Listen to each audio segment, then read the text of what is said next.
we need to talk about what it's really like running a seven-figure business. My name is Jordan Maley. I'm the co-founder of the Global Freedom Community alongside my mom and business partner, Kathy Schneider. Together, we help ambitious entrepreneurs start, grow, automate your online business so that you can have a profitable social media presence and build a business that really works for you 24/7, so you don't have to work 24/7. And if you've been hanging around this channel for very long, then you know that every couple of months or so, I like to kind of peel back the curtain a bit, make these videos a little bit more casual, and really just have a heart-to-heart with you, a chat with you about something that's going on in our business at the time, maybe something that we have discussed recently with a coaching client, or really anything that I just feel like, needs to be said or needs to be shared. And that's really where this topic came from, the untold truth about building a seven-figure business, because I think there's a lot of misconceptions out there. I think there's a lot of limiting beliefs out there. And I think that if your goal is to build this massive online business, if you really have any hopes of getting there, there's some things that you need to know, okay? So before we dive in, if you are not subscribed to this channel, be sure and hit that subscribe button. We do put out new videos here every single week. Most of them are short and sweet and highly valuable, educational, to the point. This one's going to be a little bit longer, a little bit more of a heart-to-heart, because like I said, I just like to do that every couple of months or so.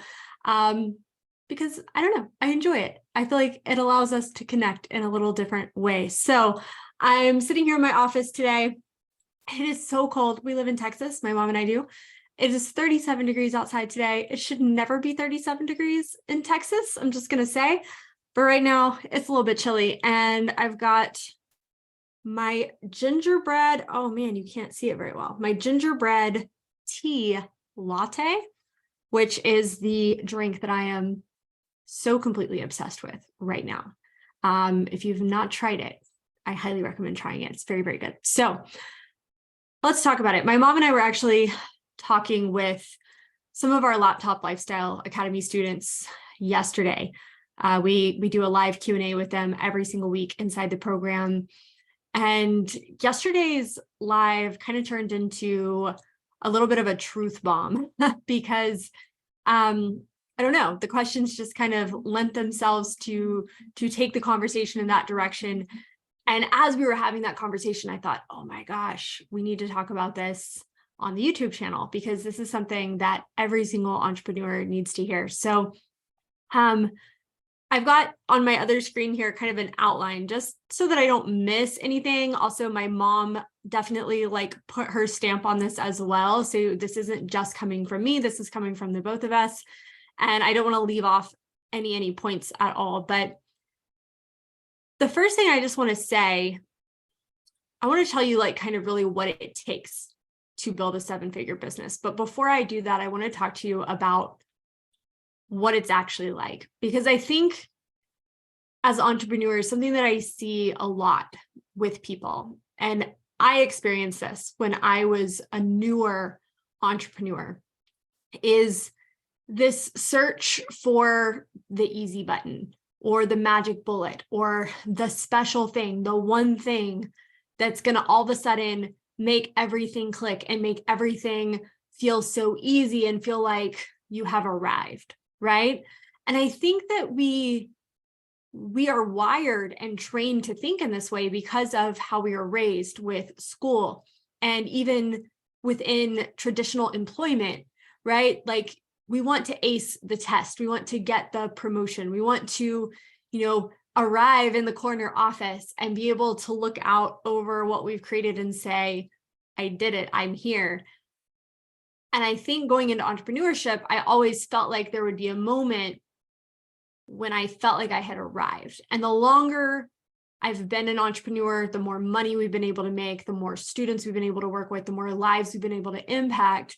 I think I can speak for both myself and my mom when I say that I don't think that moment actually exists, right? There's a good friend of ours, John Melton, who says every level demands a new devil, right? And or every level brings a new devil. Every new level demands another level of you, right? Meaning every level of success that you reach, and I think this applies to anything in life really, there's new challenges, there's new struggles, there's new frustrations. And I think as a new entrepreneur, you almost see these people that have these massive, big businesses who are super successful, and you think, man, I can't wait until it's easy for me, like it's easy for them. And while they're putting out this facade of things being very easy and very put together on the outside, on the inside, they have their very own struggles, their very own challenges that they are also going through, that just maybe aren't public facing challenges, but are still very much an integral part of their business. And I don't say that to scare you, because I will say challenges are a lot easier when you're making good money. And what I mean by that is the challenges you have, like going from 6 to 7 figures, are totally different challenges than you have trying to make your first $1,000 or trying to hit a consistent, even a consistent moderate full-time income, right? Those are completely different challenges. And I personally think it's a lot easier. Maybe you're just better equipped to handle challenges when you're trying to get from 6 to 7 figures versus when you've been working for years and years and you're still not making the money you want to be making, you're still struggling to get sales. That right there, I think is the worst part of entrepreneurship. And if you're in that space, I want you to know, like, my mom and I have both been there 1,000%. And I will never forget the time my brother, this was back in 2012, 2013, my brother asked me how much money I had made from my business that month. This was before my mom and I were working together. We were both kind of doing our own thing online. And my brother's 10 years younger than me.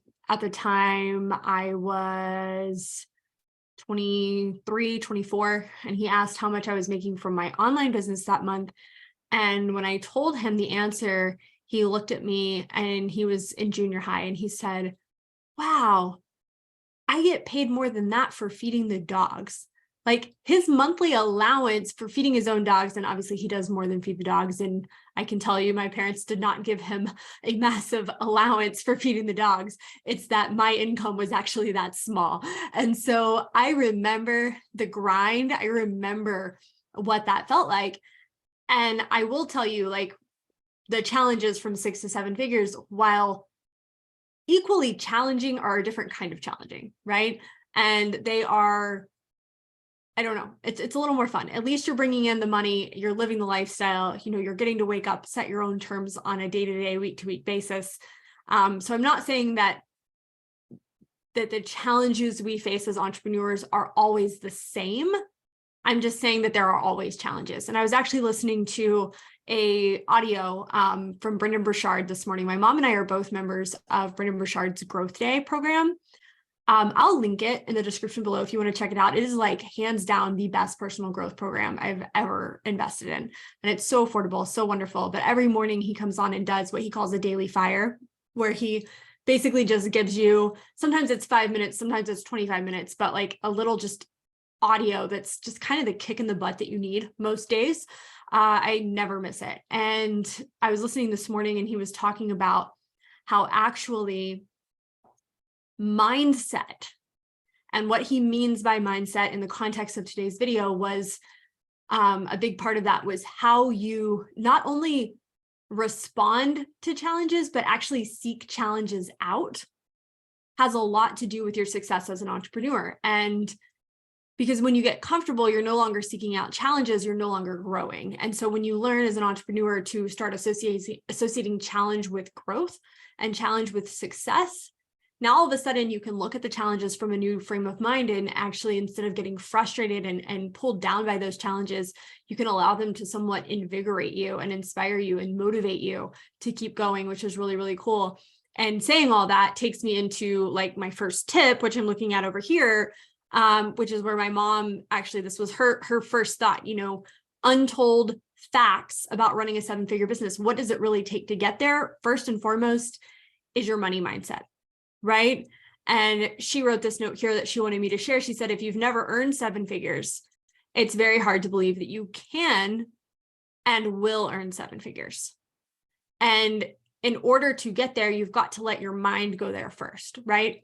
And I remember when my mom and I were first talking about launching the Global Freedom Community, we were listening to a webinar actually from Amy Porterfield, and she was sharing a story of a client of hers who had a $5,000 launch with their digital product.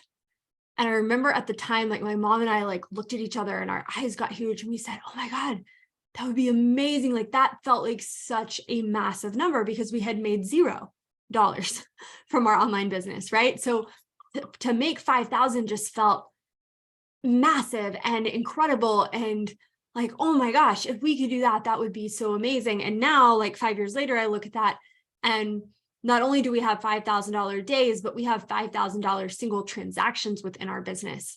And I'll never forget, last year we invested in a mastermind. And I don't know if you've ever heard the phrase of, if you're the smartest person in the room, you're in the wrong room, right? And we put ourselves in this room to very intentionally not be the smartest people. We were by far two of the smallest, our business was the smallest in terms of revenue, sales, profit of anyone else in that room. And it was a virtual Zoom room, but I remember we were sitting there talking and a guy was very, very frustrated because he had been working to hit $1 million month and had fallen $50,000 short. And he was frustrated by that. And that blew my mind. Like to sit there and have a conversation with someone who was no longer aspiring to have a seven-figure year, but was actually aspiring to have seven-figure months, and to watch him then hit that goal the following month and then continue to hit it every single month throughout the rest of 2021 as we were a part of that mastermind was like, talk about your money mindset. So one of the tips for how to improve your money mindset is to get around people who are going to elevate your money mindset. Get around people who, when they talk about making $20,000 months, it's just no big deal. It's just something that happens. It's something that's automatic. It's nothing special. And when you get around those people, it's not that it's nothing special because it's not something that you aspire to have, and it's not a massive accomplishment because it is. But for them, they've already hit that accomplishment and they're on to the next one. So for them telling you, oh, you can hit $20,000 months, they don't even think twice about telling you that because in their mind, it's something that just happens. Of course, it's possible for you. Of course, you're going to hit it. Why wouldn't you hit it? That right there is going to do wonders for your money mindset. Now, when I say get around people, it's not always easy to get around people, right? Sometimes that involves a mastermind or a mentorship or a one-on-one coach. But sometimes that means listening to a podcast, listening or reading a book, listening to an Audible, getting on a YouTube channel, right? Jumping in a Facebook group, whatever it is, you can put yourself around those people even at a distance and they can still have a massive impact on you. So that's why Mom and I listen to Brendon Burchard every single morning. He has got this incredible multi-million dollar coaching brand in the personal growth and entrepreneurial space that we aspire to have because he's able to do it while maintaining the lifestyle that is important to him, which is like our number one thing. When we have any kind of business goal, it's always like, will this goal, it's not about the money. It's will this goal allow us to increase our revenue while maintaining the lifestyle that we want to have? And the answer is no. Then we don't set that goal. That goal is not for us. There's a lot of ways to have a seven-figure business, but it's got to align with your goals, your vision, your dreams, the lifestyle you're working to create. And you've got to find people who are already living that lifestyle who you can put yourself around. All right. So that's my first tip. Work on your money mindset. The next that we wrote down over here is working harder does not equal earning more. Let me get a sip of my tea. Hang on. All right. Working harder does not equal earning more. I believe it was January of this year. I'm recording this in November. It was January of this year when one morning I picked up the phone and I called my mom and I said, "That's it." And she said, "What's it? What's going on?" And I said, "I am no longer interested in figuring out what works on social media in order to increase traffic, grow our audience." That was something that we were really working on. We had a very focused mindset on that particular goal in the first quarter of this year, and actually the last quarter of 2021, and then now the first quarter of 2022. That was like one of our massive goals, and we had numbers we were working to hit. We were trying a lot of things, and I called her one morning and I said, "That's it. I'm no longer interested in doing all the things. I'm no longer interested in doing what works. I'm interested in figuring out what is the least amount of work I can do to get the highest level of return."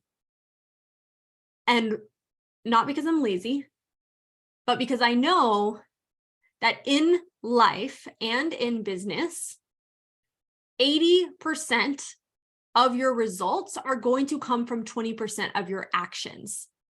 Whereas 80% of your actions that you're already taking on a daily, weekly, monthly basis are only accounting for 20% of your results. So what if you could identify what is this big chunk of stuff I'm doing, this 80% that's only accounting for 20% of my results?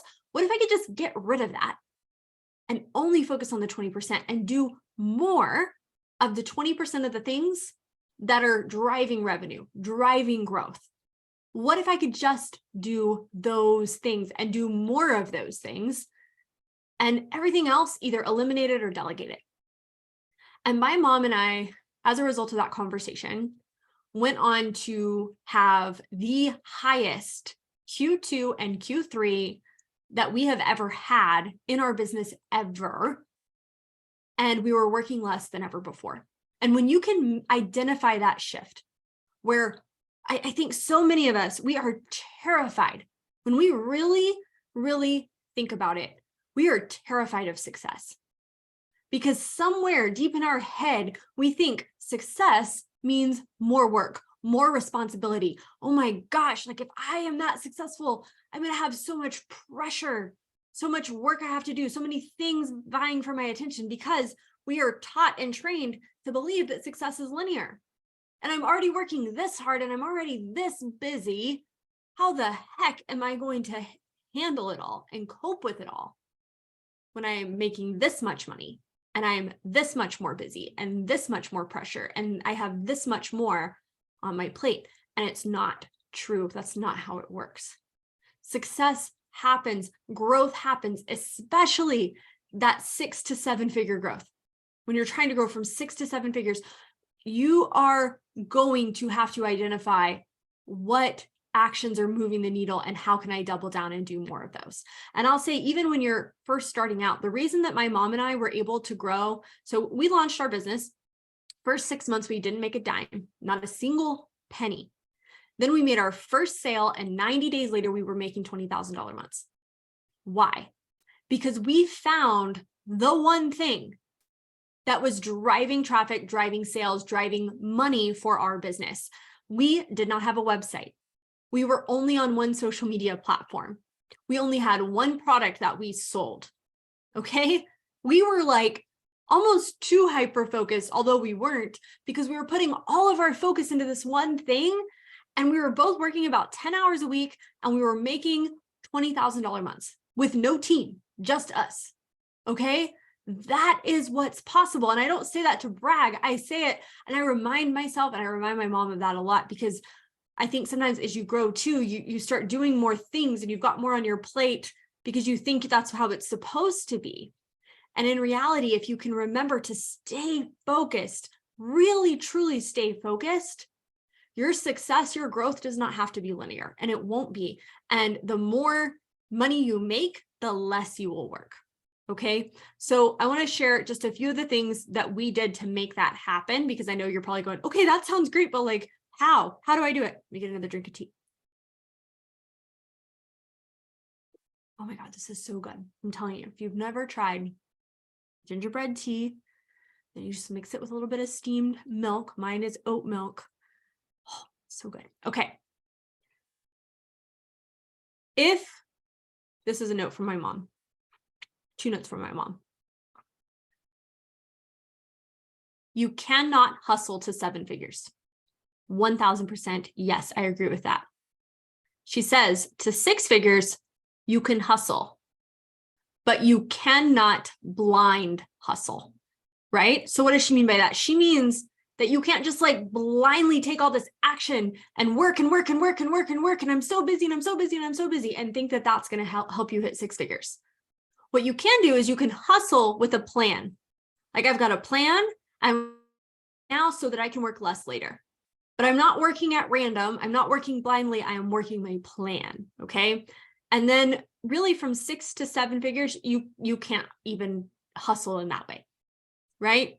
To get from 6 to 7 figures, the difference is not more hustle. The difference is these things that I'm about to share with you right here. All right. And you're going to need these, whether you're trying to get from 0 to 6 figures or 6 to 7. Okay. It's just at different levels. Okay. So the first thing you're going to need is you're going to need leverage, right? People who make 7 figures, people who make 8 figures, they have the same time on a daily, weekly, monthly, yearly basis as people who make nothing, right? We all have the same 24 hours. And I know our 24 hours don't all look the same. I'm not pretending that they do, but what you need is leverage regardless. Okay. So how do you leverage? How do you get leverage? First is through technology. So to hit our first like multiple 6 figures, all we used for leverage was technology. We automated our leads. We automated our sales. We automated our email communication. We pre-scheduled, pre-planned our social media. Like we automated everything we could so that for our business to be working, we didn't have to be working. And if you want to see how we did that to hit those 20K months in 90 days, then I'm going to put a link below for our Scratch to 20K masterclass. It is our exact system, like exactly what we did when we were brand new to get to 20K months in 90 days. That's in that masterclass. It's globalfreedomcommunity.com/free training is the link, but I'm going to put it below too. So you can click on it when you get done here and go check it out. You can watch it at your convenience. It is a gold mine of information. Okay. So you can leverage technology and then you can leverage by having a team. All right. So what I mean by that is you can have part-time employees. You can have contractors who work with you on a project-to-project basis. Sometimes a coach is a part of your team. We've worked with coaches before who helped us pull pieces of things together. They didn't do the work for us, but we leveraged their knowledge, their time, their experience, and the mistakes they had made so that we didn't have to make them, right? So a coach can also be leveraged. Now, I feel like my mom and I were able to delay bringing on a team a little bit more than some people because there are 2 of us, right? So we already had 2 people working in the business from the beginning, but you can bring in a team member either on a contract basis or a part-time basis. But I'll be honest with you. You really, until you're making $5,000 a month, you can make $5,000 a month easy without bringing on a team. You don't need to, okay? You can leverage technology instead of a team. Next is systems. So this is what do you need? Working harder doesn't mean earning more. So what does equal earning more? Leverage and now systems. Standard operating procedures, okay? And what I mean by that is that they're called SOPs, all right? I'm reading my mom's notes over here. SOPs are the daily things that have to happen in your business, right? And I'll be so grateful to one of our very first mentors, Tanya Eliza.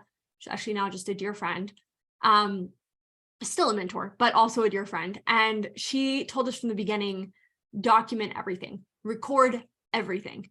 Like if you're doing customer service, record yourself doing customer service, not every day, but have a video of you doing customer service, of you putting together a funnel, of you writing an email inside your email autoresponder, so that when you hire a team, you're not having to sit and teach them. You can send them videos to go watch, right? These are your standard operating procedures.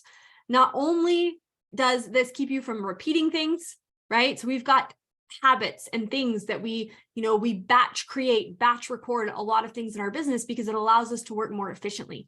And those things are all part of our SOPs, our like master checklist of what has to happen in our business on a daily, weekly, monthly basis. It makes you more efficient. And like I said, when you are ready to leverage with a team, it makes it really easy to hand that over because you've got a system in place and you're not just working at random. And I remember we brought in our first actual like onboard team member, not a contractor, like an actual team member that works with us, Carrie. And poor Carrie, man, we just like threw her to the wolves the week that she joined our team because we thought we had SOPs and we do. My mom's like the most organized person on the planet, but even then bringing someone in who wasn't familiar with our business on the level that we recognized holes in our SOPs for like the first month that we worked with Carrie, it was a lot of building out those SOPs in more detail so that it was easier and more efficient for her to do her job. Which I know was a mess. And Carrie, if you're watching this, you're a gem for working with us through that because it was a lot. So next thing that you need, I'm gonna take a drink.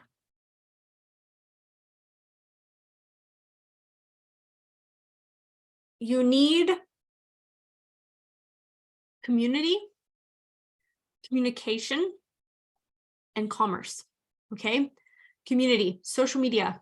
You've got to be showing up on social media. Obviously, you know this, but you need to be consistently showing up in a way where you're not just talking at people, you're talking with them. So YouTube here is great, but it's a lot of us talking at you, right? Unless you engage in the comments, which if you're watching and you want to engage, hello, I'd love to say hi to you. So please drop a comment, say hi, let us know you're watching. But also things like Facebook, Instagram, TikTok, having conversations, posting in stories, doing things where you're building a true community, Facebook groups, things like that. You've got to have communication. This is email. And what we love about email marketing is, oh my God, so many reasons. I'll actually link a video here about all the reasons why you should be building an email list. I won't bore you with it now. This video is already long enough, but if you want to watch it, here you go. And you need email campaigns or email series for bringing people onto your list, for nurturing that trust and authority to them, and for selling to them, right? And you've got to have those systems in place. Again, we did not have that getting from $0 to $300,000 in sales. We had selling systems for sure, but that was kind of it, right? Like we were very, very focused on the one thing that was making, the difference that made the difference, I guess you could say. But as your business grows and your email list gets older, you need things in place to continue to nurture and communicate with those people. We left a lot of money on the table our first 2 years in business by not having onboarding and nurturing systems in place in our email marketing. So that's one thing. And then commerce, you've got to have evergreen funnels, right? You need products at different price points and you need funnels that sell those products for you so you don't have to.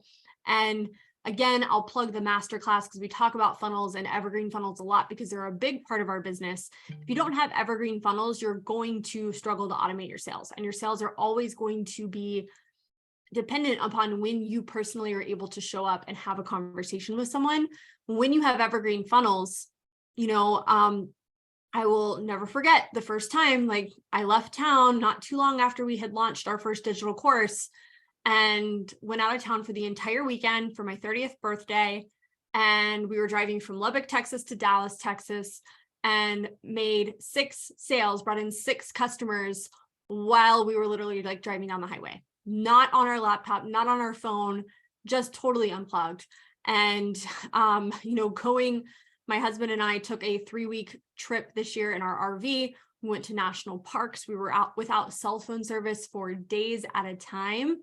And we still did over $40,000 in revenue during that 3 weeks that we were gone without me having to be there, right? And it's not because my mom was home hustling. She was home doing the same thing she's always doing, but she wasn't like picking up my slack, right? Because we have so many automations and systems that are in place in our business. So evergreen funnels and products at different price points so that you can meet people where they're at and convert people from from prospects to customers faster. All right. Last thing, and I've already kind of touched on this, is automation just in general, right? So at 7 figures, it demands automation to get to 7 figures.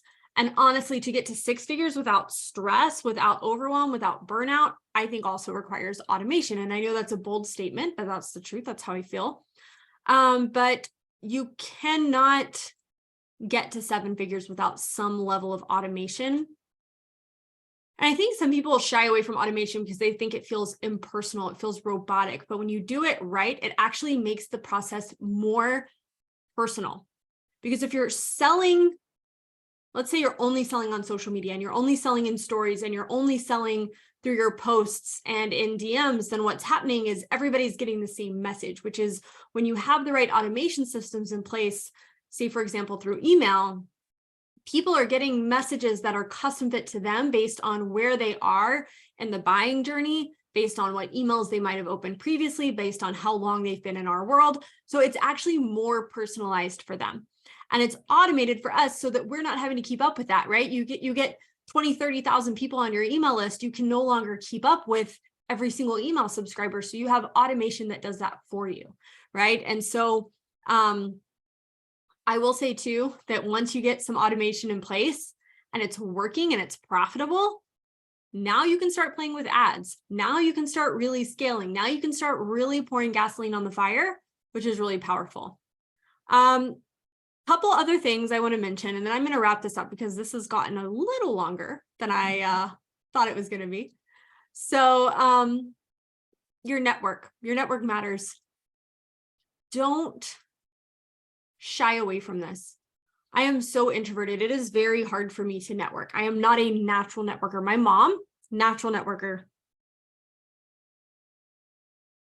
Me, not a natural networker, but I make myself network. And when you start networking with others, not only does it open opportunity, but you also form these friendships and you now have peers and you trade ideas and thoughts. And in the beginning, it might feel like you're getting a lot of value from them, which is great. But what's really cool is when you're now able to reciprocate and give value back to them as your experience grows, which I think is really amazing as well. And we've got peers that we network with who are, a few steps ahead of us and a few steps behind us, but we're all on the same path and we're all here grabbing each other's arms and pulling each other up this mountain, which I think is so, so powerful. Last thing I want to mention, actually 2 quick things. Focus. And my mom wrote over here, she said, no, really focus for real. And I mentioned a minute ago, to grow our business to our 20K months, we did not have a website. We were not selling multiple things. We were only focusing on the things that mattered most because we didn't have the time, money, energy, resources to focus on anything else. We were in business for over 1.5 years before we ever had a website. We were in business for over 1 year before we ever had a launch. We were in business for over 1.5 years before we ever sold a second product. Okay, we had 1 digital course that we sold and we didn't even launch it. We just sold it through an automated funnel for the first 8 months, 6 to 8 months. Then we did 1 live launch, immediately went back to the automated funnel, just kept cranking it. Our whole goal was grow the audience, get them to the funnel, grow the audience, get them to the funnel. And then we started having this audience. We said, cool, what else can we sell? Right. So we did have our 1 course and we had a micro offer. So I always forget about the micro offer because it was, just such an automated process. But that was one thing that we did sell, but it didn't have any, there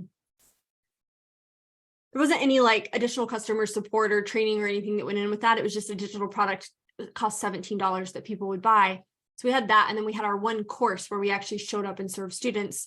And so we had those 2 offers. And then it wasn't until 1.5 years later that we did like a group coaching program, which we sold out in 30 minutes, made $15,000 in an hour with that 1.5 years into our business because we didn't rush the process. We didn't I think some people, you're stuck, you're struggling, you're spinning your wheels. And so you're like, well, I'll create this product and I'll create that product and I'll do this and I'll sell that. And you think the answer to making more money is selling more things when the real answer to making more money is staying focused on the one thing that you can do to make you money, and grow that one thing until it's really sustaining and growing itself, and then go focus on another thing.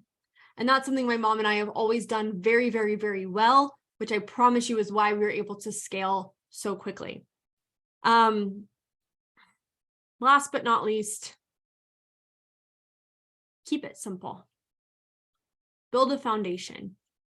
Complexity does not equal profit. Simplicity equals profit. Clarity will always create more profit than something catchy or something that, is complicated, right? Clarity, simple. Tell people who you help, how you help them, and what you have to sell that is going to help them with that problem, and make it clear. Don't worry about catchy. People don't want catchy. They just want clarity. They just want to know, can you help me with my problem? So when you can identify their problem and you have a solution, you're in business. And your only goal then becomes to let more people who have that problem know that you have the solution, right? As an entrepreneur, you are a professional problem solver. And your goal is to get your solution in front of as many people as you can. And when you can do that, you will make sales. You will grow a business. All right. Okay. Whew. What a day. That was a good one. I hope you enjoyed our little tea time chat. Gingerbread tea, man, I'm telling you. So good. Check out the webinar. I'm going to link it for you below. Also, if there's any other videos that you would like to watch, I'm actually going to put 2 of them right here. If you like this format, both of these videos are somewhat of this format as well, just a casual chat. But let me know if you have any questions in the comments. I appreciate you. My mom appreciates you. We appreciate you. Have a wonderful rest of your day. And thank you so much for watching. I'll see you next time.